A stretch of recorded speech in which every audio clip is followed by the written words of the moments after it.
video walkthrough on Sunset Trail. Start in the back, you are pre-wired for a backup camera. It does not have a backup camera, but you're pre-wired for one. So if you choose to have us install one, we can do that. It uses power off your marker lights, so the running lights on your tow vehicle need to be on to turn the camera on. Got your city water hookup right here. Most of the time that's what you'll be using. If you got a side with water, that's what you're going to hook your water up to. You won't need to run your pump, you'll operate off of city water pressure. Below that, a spray port, great disconnect for a spray hose right underneath there. Over here, you have your satellite and cable inputs right there. As you go in something that provides cable, or if you have a portable satellite. Bumper caps come off. That's going to be the perfect spot to store your sewer hose. All four corners, you have these stabilizer jacks. They're not meant for picking up the unit to get it level. If you want it level, use your tongue jack to get it front to back. And as you're backing in, some blocks under your tires to get it side to side. There'll be a crank for it. If you're too lazy to crank, like I am, 3/4 inch socket with an adapter, run it with a drill. It's a little bit quicker. If you are going to do it with a drill, make sure you lubricate the jacks more often.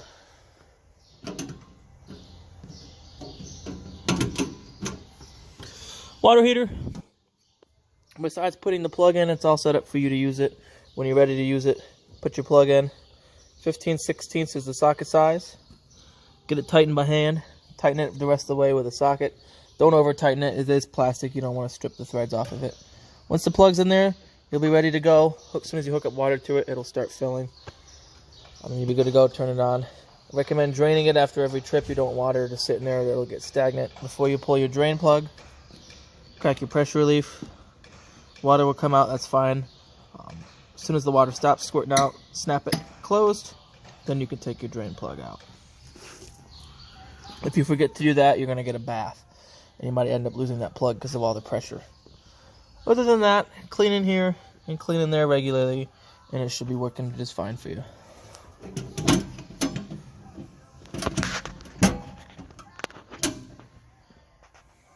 Show cord. This is your show cord. It will come with the unit. It's 30 amp, and it's about 25-30 feet long. Next to that, you have a black tank flush. You can hook your hose up through here when you're dumping your tanks. And there's a little nozzle in the black tank that'll flush it out. And below that, you dump for everywhere. So, one on your left is your gray tank, one on your right is your black tank. Make sure this cap gets put on. Always make sure these valves are closed before you take your cap off, or else you're going to make a nasty mess. And then I always recommend doing black first, let that all the way get empty, and then do gray. That'll flush out your black tank. We don't have your slide open now, because there isn't much room to do the walk and have the slide out open, and we won't be able to get it all the way open when we're inside. So keep that in mind due to this workbench being here. Right over here, city freshwater tank. This is where you fill it up. Just rest your hose in there. Don't try to jam it in there. You don't want to try to pressurize your tank with water. You're just gravity filling it. And you can monitor its progress from the monitoring panel inside. And then right below there is your drain for it. So we did fill it a little bit to test pump. So it's draining right now. When you're ready to fill it, take this plug right here and then tighten it down there, and you'll be good to go. Manual backup crank. For your tongue jack, if that were to fail, you have a backup for it. It's got a lot of good information. Gross vehicle weight rating, tire pressure, all that, tire size, in case you have a blowout or you need, sorry, I wasn't even looking at it. Tire size in case you have a blowout, you want to order a new tire, or if you're traveling across country and your thread's going down, get you some new tires. That's how you can reference it there. Tire pressure 65 psi. Go off of what this says, not what your tires say. Group 24 RV Marine Gray battery. New battery in there. In the winter, I recommend taking your battery completely out, storing it somewhere warmer. Garage, basement, anything warmer than just being set outside during the winter. And if it's going to be a couple weeks or some time between trips, I recommend disconnecting the negative lead off your battery. That's going to keep anything from using a battery while you're away. Yeah, let's see if I can't wiggle this free. There we go.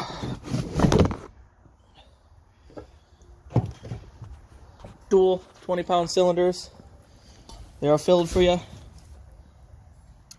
Automatic changeover regulator right here. So wherever this is pointing to, so it's pointing that way, you can see the long end of it's pointing to this tank.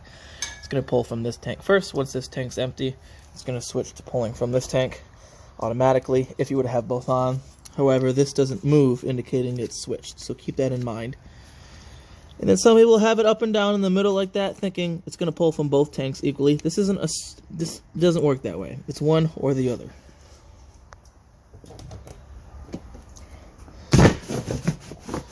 Got yourself a power tongue jack, raise and lower, and you got a light on it too. Kind of hard to see when it's bright out, but it'll help hooking it up at night. Got your 7-way, your chains, you know, cross them. Your breakaway is hooked to with your chains. With that, your breakaway goes to a box in there. If you would ever lose the trailer off your hitch work, it'll pull the pin in the back box, activate the brakes on the trailer, keep it from, you know, rolling into traffic or rolling into the back of you. Other end of that storage right here with a light and another switch for light switch over there. That light switch over there will do. Let's see, LED does LED lights up on the top that it'll turn on from this switch right here.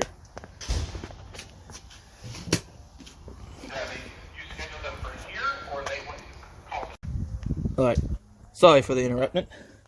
Switch right there, that turns these LEDs on. Let's see if we probably can't see them. You can see them up there, those blue LEDs. We'll make sure we turn those off. Yeah, so stuff like this, make sure you turn off, because if you store this unit and this light was on, and you're storing it for a couple of months, you might come back to a dead battery. So moving along.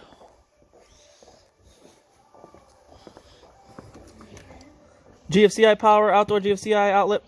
All your GFCIs are on the same circuit, so if one are going to trip, they're all going to trip. Cable outlet for outside, so if you have a table you wanted to set a TV on outside, you can definitely watch some TV outside. Fridge vent, just keep it clean in there. You can even pop this off if you want to and clean in there. And then similar with your furnace, keep it clean back in there. They make screens for these. You can throw those on, that's going to keep insects and debris from getting in there. However, they don't recommend you run your furnace with them screens on. It just restricts airflow. And then move into this area right here. Outdoor kitchen. Another GFCI outlet. This does slide out for a grill and latches open. You can fold this up. Take your propane hose that's right here. See that? And that gets hooked to that propane quick disconnect right underneath there.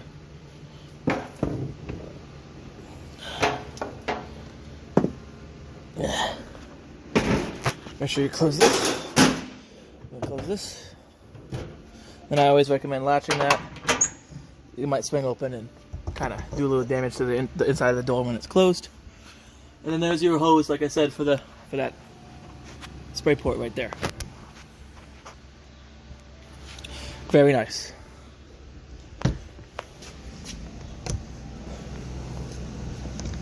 Alright, we'll head to the inside now. That pretty much concludes our exterior tour. And then, like I said, we were unable to open your slide out all the way. So, but we'll start with our controls for everything. You have your interior lights, awning lights, more lights for your bedroom, and this, I believe these are, yep, exterior lights still. Awning, extend and retract, and then slide out. We'll run our slide out.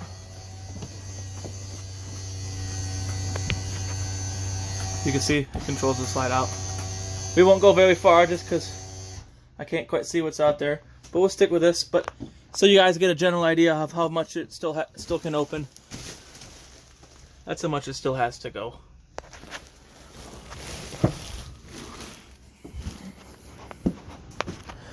Go back to the panel. Like I said, you can control your awning from here, extend and retract.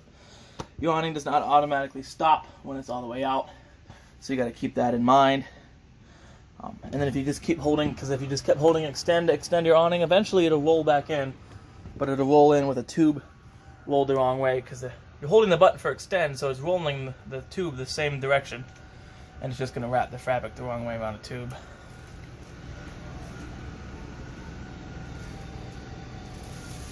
And you see the bare black metal tube, here it comes. You're all the way open. And then they are adjustable. All you do is grab from this large part right here. It even says right here, pull down to adjust pitch. You can pull it down to pitch the awning off to one end. That way if it's raining, you can have it run off on the corner here rather than all the way along the edge. If it starts storming really, really bad, getting high gusts of winds, roll your awning in. It won't roll itself in, so you gotta be vigilant for that. And then if you roll it in wet, as soon as you get the opportunity to, but if it starts getting sunny out and a little bit less windy and rainy, roll it back out again, let it dry off. You don't want it to stay rolled up with water in it, it'll retain moisture.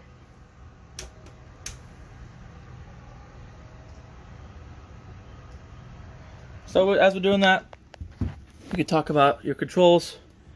Controls for your water pump. So if you are pulling water from your onboard tank, let's see if it'll focus. There we go. If you're pulling water from your onboard tank, you're going to operate off your water pump. If you want your water heater on gas, that's your control for your gas. That's it for electric. You can run both at the same time. If you're going to run electric, make sure you have water in there or you're going to toast your heating element. Awning lights, those are the LED lights on the awning. Lights, these are going to be the main lights. Right here will be these decorative blue LEDs in those. And this will be your bedroom lights. Monitoring panel, you can do battery, how full your fresh is, your black, your gray. You do not have a second gray tank, so ignore that button. To the left of that, radio, very easy. Got your main power button right here. You have different zones, so zone 1 will turn the inside speakers off. Oop. Okay, so zone 2 is inside. Zone 1 is outside. So if you can see zone 1 right there, you can kind of hear it's just the outdoor speakers. And then you can do it vice versa, just have the inside ones on, or both. Presets, numbers right here, push and hold to save a preset. You got play, pause, skip your channels right there. Bluetooth, hit Bluetooth, you look for Furrion DV3100 on your phone. You'll be able to pair your phone to that. It's also a DVD player, so you turn your TV to the composite, or sometimes it's labeled the AV channel, so the second one under TV. It's not an HD DVD player. Then you could pop a DVD in there and you'll be able to play some DVDs. See if we can't get... Yeah, plenty of storage underneath here for if you have DVDs or extra storage there. Move to the bedroom. You do have a light underneath your bed. Plenty of storage here. There's not a whole heck of a lot going on here. Your doors, they do unhook like that, and they both slide. You also have another spot for a TV back in your bedroom. You'd have to run all your cables up here, sneak them around to the other side. When you are traveling, make sure you lock your doors open so they don't go anywhere. And then either side of the bed, got some outlets to charge your phone at night. And then your bed does lift up. It has some struts for storage. There's an extension right there, and another grill. So the grill will need an extension for it to operate off that same LP fitting. Yes, so moving along, I wanted to find your folks. There should be right here. So this is your TV remote. This is your remote for your radio / DVD player, and then this little booklet's going to have your manuals in there. So I encourage you to, there'll be a kind of a general manager for the, manual, excuse me. There'll be a general manual for this. So it'll be pretty similar for all the Crossroads units. It won't be specific to this particular one. And then there'll be manuals for every appliance they installed in here. So I encourage you folks, just to read through some of them so you get a better idea on how everything works. Got a GFCI outlet right here with a reset button on it. That may be your main one, depending on whether or not your bathroom has one. Nope. So that is your main GFCI. If any of your GFCI outlets were to trip, this is the one you come and reset it at. Microwave works just like a regular microwave. There's nothing camper special about it. It's only going to work when you're plugged in. Folding cooktop. Easy to use. Turn the light. Twist your sparker. Let it light up. Works for the same. So you just do that and then twist. See light. Works the same for all of them. Your oven's a little differently. You turn your oven to pilot on. As you're pushing and holding this on pilot on, you have to go down in there. Let's see if we can't get some light in here. You have to light that pilot right there. So right there. So with a barbecue lighter or a match, barbecue lighter is the easiest. Pushing and hold that pilot in button. Once that pilot is lit, then you can turn it off and pilot on to one of the temperature settings. Now, if you know you're going to have to cook again in a few hours in your oven, you don't want to relit your pilot. When you turn it off, if you turn it to pilot on, it shuts the burners off but leaves your pilot on. But make sure you turn that pilot off before you go to bed. You never want to leave a lit pilot unattended. So make sure you turn that off when you're not using it. Fridge, super simple to use. Got this button right here, push and hold to turn it off. Push and hold to turn it on. You have different modes. It's telling you it's auto, and now it's running off electric. If you type it again, you're just selecting electric, so you're eliminating auto. Tap it again, you're on gas. Tap it again, you're on auto, and it'll tell you it's running auto electric.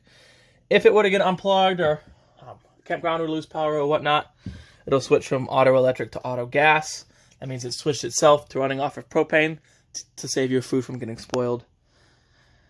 Now these work a little bit differently than your normal household fridges. These two take about anywhere from 8 to 12 hours depending on the size of the fridge to get to its operating temperature. And then right here allows you to change your temperature of everything. Then I always turn it off when I'm done during storage, because if you leave it on and you unplug it and you forget to turn your gas off, it's going to automatically switch to running off of propane. And then next time you come back, you're going to be out of propane. Couch turns into a bed. We won't be able to fold it out because we don't have enough room to open our slide out, but it's very easy. Remove these cushions, set them aside. You grab the bed here, lift it up, pull it out. There'll be little fold down legs. There's no detent or anything. It's just kind of friction that holds them in their place. Legs will set down on the ground. Then you take this back portion right here and fold it down, and it creates a platform to sleep on. This also turns into a bed. What you do is you lift up. You can see how these legs are kind of, it's underhooked to here, and then it's attached to a wall from those. So you would just lift up, unhook it from the wall, fold your leg up, set it. The table will lower down onto this little shelf here. Then you take these back cushions right here and you lay them on the table, and that'll create a nice flat spot to sleep on. You got lights for your slide out. One on the left. There's these ones, one on the right. These little blue accent LEDs underneath it. Moving along. Breaker box right here. Access to all your breakers. All your breakers for your 120 volt appliances. All your fuses for your 12 volt. So you have all 15s and 240s. Recommend keeping some spares. Now, right there's your thermostat. I'm going to do this a little weird way to show you. And bear with me. Like I said, we're unable to open this slide out all the way, but you can see that right there. That's just telling you what temperature it is inside. This big button right here does your modes. So fan low, high, auto. That's selecting your fan speed. Sorry, cool, high. So fan will just run your, sorry, start over again. Okay, so fan low and high, it's just going to circulate your fan on your AC. It's not going to kick the AC on. That'll allow you to, if it's not quite warm enough for AC but not cold enough for your furnace, this will allow it to circulate the air through, whether it's high or low. Tap it again. You'll be cool, high, low, auto. low auto, low high, auto high. Auto on your cool is going to allow it to cycle on and off just depending on whatever temperature you have it set to. So if you have it set to, I think this goes all the way down to 50 if I'm not, oh, it goes even lower than that. Alright, so this goes all the way down to 33. Let's say hypothetically you set it to 33. It won't ever actually get that cold in here. Let's do like 50. You have it set to 50. Once it hits 50 in here, the AC will shut off automatically, and then it'll cycle on and off to regulate whatever temperature you have it set at. If you were just running it on cool high, it would never shut off. It would just keep running. I don't recommend doing that because eventually it'll freeze up and then shut off by itself. And then tap this again, goes to heat. And then your heat like goes all the way, I believe, to 90.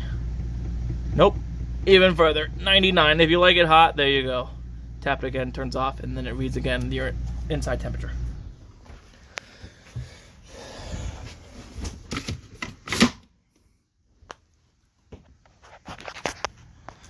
Move it along to your bunkhouse.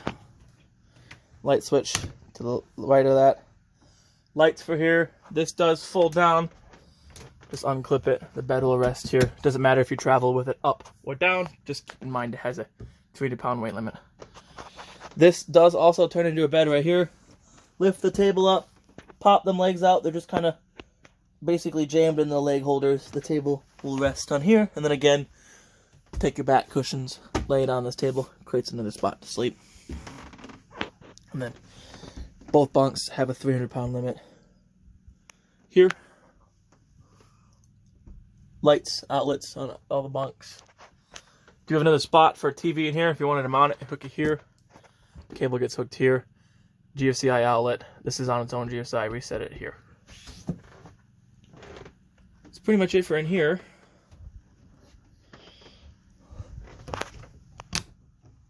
Move on to your bathroom. Not a whole heck of a lot.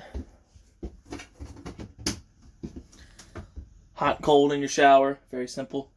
They give you a little sunlight, which will also act as a cutout, so you can, if you're taller, you can stand in there, have a little bit more room to stand. Another GFCI outlet, light switch for in here. Fan vent, turn your fan on and off from here. Open and close it from there. And your toilet, very simple, as long as you're pushing this pedal, it's going to flush. Turn this light off. We have a few more things to go over. Safety equipment wise, right down there, you're going to have a propane and carbon monoxide gas alarm. That's hardwired to a 12-volt system. There's no batteries you have to worry about changing. You have a fire extinguisher, like there, in case you need that. And then you should have, tucked behind, right there, there's your smoke alarm. Those use your standard 9-volt batteries. So if that starts giving you like low voltage chirps, just replace the batteries in them. Alright. That concludes your video tour of your Sunset Trail. I hope you guys get good use out of it and use it well.